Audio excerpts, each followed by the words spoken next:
మొదటి తారీఖు నాడు జీతాలు ఇస్తున్నా. వాళ్ళ సిబిల్ స్కోర్స్ని అన్నిటిని కూడా రిస్టోర్ చేయించిన. ప్రతి విషయంలో ట్రాన్స్పరెంట్గా మీకే చెప్పి పరిపాలన కొనసాగిస్తున్నాము. ఒక్క రూపాయి కూడా అదనంగా ఎక్కడి నుంచి ఆయన వచ్చిందా? ఎక్కడైనా ఇంక్లూడింగ్ జర్నలిస్టుల సమస్యల నుంచి మొదలు పెడితే రైతుల వరకు ఏ సమస్యనైనా పారదర్శకంగా మాట్లాడుతాం. ప్రజలకు అందుబాటులో మేము ఉంటున్నాం కదా. మీరేం చేసిందంటారు? కులగణన నేను చేయలేదా? మాదిగా ఉపకులాల వర్గీకరణ నేను చేయలేదా? స్కిల్స్ యూనివర్సిటీ నేను చేయలేదా? స్పోర్ట్స్ యూనివర్సిటీ నేను తీసుకురాలేదా? యంగ్ ఇండియా స్కూల్స్ నేను ప్రారంభించలేదా? 11,000 మంది టీచర్ల రిక్రూట్మెంట్ నేను చేయలేదా? మొదటి సంవత్సరంలో 60,179 ప్రభుత్వ ఉద్యోగ ఖాళీలు నేను భర్తీ చేసిన. డిపార్ట్మెంట్ వారిగా లెక్కిస్తా. 15,000 మంది పోలీస్ డిపార్ట్మెంట్, 11,000 మంది టీచర్లు, మెడికల్ అండ్ హెల్త్లో స్టాఫ్ నర్సుల నుంచి డాక్టర్ల వరకు దాదాపుగా 8,000 మంది, ఇంజనీర్లు కావచ్చు, ప్రతి ఒక్కరు సెక్రటేరియట్ కావచ్చు. ఇంతెందుకు 2011లో గ్రూప్ 1 ఎగ్జామ్స్ జరిగినాయి. ఆ నియామకాలు 2019లో జరిగినాయి. 7 ఏళ్ళు 8 ఏళ్ళు పట్టింది. 2011 తర్వాత గ్రూప్ 1 నోటిఫికేషన్ రాలేదు. నేను వచ్చిన తర్వాత గ్రూప్ 1 నోటిఫికేషన్ ఇవ్వడమే కాదు, పబ్లిక్ సర్వీస్ కమిషన్ పునరుద్ధరించి 562 మంది గ్రూప్ 1 ఈరోజు నియామక పత్రాలు అందజేసిన. 783 మంది గ్రూప్ 2 నియామక పత్రాలు అందజేసిన. గ్రూప్ 3, గ్రూప్ 4 8,000 పైన గ్రూప్ 4 నియామకాలు నేను చేపట్టిన. ఈ ఉద్యోగ నియామకాలు 60,000 పైన నేను ప్రత్యక్షంగా ప్రభుత్వ ఉద్యోగ నియామకాలు ఇచ్చిన. ప్రతిదీ లెక్క కట్టండి. నేను మీడియా మిత్రులకు సూటిగా సూచన చేస్తున్నా. లెక్క తీయండి డిపార్ట్మెంట్ వారిగా. 60,000 పైన ఉద్యోగాలకు నియామక పత్రాలు నేను అందించినా లేదా?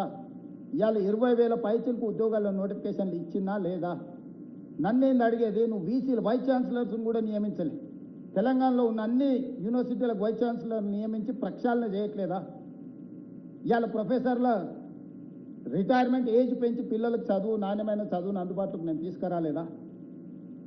ఏ రంగాన్ని నిర్లక్ష్యం చేసినా చెప్పండి. 1.5 ఇయర్స్లో 23 నెలల్లో మొదటి 6 నెలలు ఎన్నికలకే పోయింది.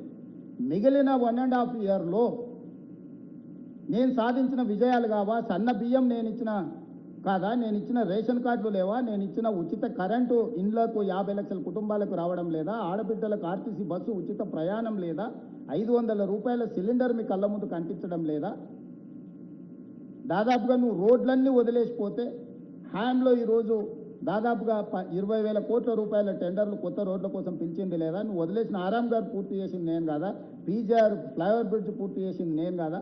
ఈరోజు మెట్రో విస్తరణ కోసం మెట్రోని బ్లాక్మెయిల్ చేసి 3 ఏళ్ళు ఆలస్యం చేసి 6,000 కోట్లు దాని భారాన్ని పెంచి దివాలా తీపించే పరిస్థితి వస్తే, మెట్రో విస్తరణకు సహకరించకపోతే డిస్ఇన్వెస్ట్మెంట్ పేరు మీద పబ్లిక్ సెక్టర్ యూనిట్స్ అన్నిటిని కేంద్ర ప్రభుత్వం అమ్ముకుంటుంటే ఇవాళ మెట్రోని నేను టేక్ ఓవర్ చేసిన. మెట్రోను విస్తరించడానికి నేను ప్రయత్నం చేసిన. హైదరాబాద్ నగరానికి గోదావరి జలాలను తీసుకురావడానికి నేను ప్రయత్నం చేస్తున్నాను. ఇవన్నీ 1.5 ఇయర్స్లో మేము సాధించిన విజయాలు కాదా? మేము చేస్తున్న ప్రణాళికలు కాదా? మూసీ రివర్ డెవలప్మెంట్ ఫ్రంట్ కోసం అహర్నిశలు కృషి చేస్తున్నాం. Future city, knowledge park, knowledge సిటీనో లేకపోతే ఫైనాన్షియల్ డిస్ట్రిక్టు 400-500 ఎకరాల నిర్మాణం కాదు, ప్రపంచానికి ఒక గొప్ప నగరాన్ని అందించాలని 30,000 ఎకరాలలో ఈరోజు భారత్ ఫ్యూచర్ సిటీకి ప్రణాళికలు సిద్ధం చేసి పక్కడ్బందీగా అంతర్జాతీయ సంస్థ తీసుకొచ్చి ఈరోజు వాటన్నిటినీ ఒక కొలిక్కి పట్టుకొచ్చినాం కదా. రీజనల్ రింగ్ రోడ్ ఎక్కడేసిన గొంగడు అక్కడ ఉంటే నేను వచ్చి సాధించిన కదా. రేడియల్ రోడ్స్ నేనేస్తున్నా కదా. మూసీ రివర్ డెవలప్మెంట్ ఫ్రంట్కే కాకుండా ఎలివేటెడ్ కారిడార్స్ నేను కదా డిజైన్ చేసింది.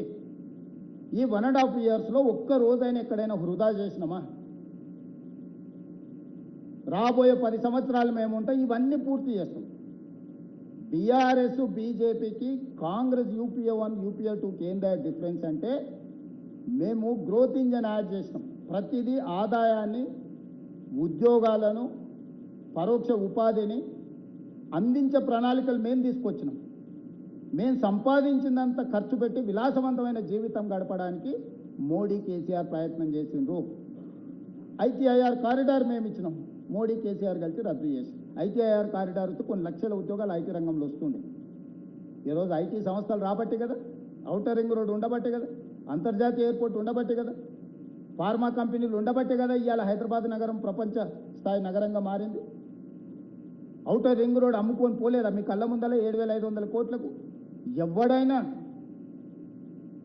తలకాయ ఉన్నోడు, తలకాయలో గుజ్జున్నోడు ఎవడన్నా శాశ్వతంగా ఒక ఆస్తిని అమ్మేసుకొని వెళ్ళిపోతాడా? 160 కిలోమీటర్ల ఔటర్ రింగ్ రోడ్ ఆనాడు ఎంత కష్టపడి కట్టారు, భూసేకరణ సమస్యలు, టెక్నాలజీ పూర్తిగా లేనప్పుడు.